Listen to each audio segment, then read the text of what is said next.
বাহলুলের অকাট্য যুক্তি। বাহলুল গাছ থেকে নিচের দিকে তাকিয়ে শান্ত গলায় বললেন, শোন হারুন, আমিই বুদ্ধিমান, কেন জানিস?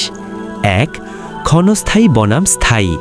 তিনি রাজপ্রাসাদের দিকে আঙুল তুলে বললেন, আমি জানি তোর ওই রঙিলা দালান কদিনের মুসাফিরখানা মাত্র, আর এই কবরস্থান হলো আমার চিরস্থায়ী ঠিকানা। তাই আমি মরার আগেই আমার স্থায়ী ঠিকানায় এসে ঘর বেঁধেছি।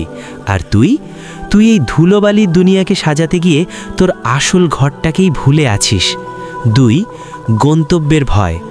তুই তো জানিস তোকে একদিন এই মাটিতেই শুতে হবে, তবু তুই এখান থেকে পালাচ্ছিস। তুই প্রাসাদ থেকে কবরে আসাকে ভয় পাস, কারণ ওখানে তোর জন্য কিছুই তৈরি নেই। এবার বল হারুন, আসল পাগলটা কে? বাহলুলের এই তীক্ষ্ণ কথা তীরের মতো বাদশাহর কলিজায় বিঁধল। তার সিংহাসনের দম্ভ চুরমার হয়ে গেল। তিনি ডুকরে কেঁদে উঠলেন, চোখের জলে তার দাড়ি ভিজে একাকার হয়ে গেল।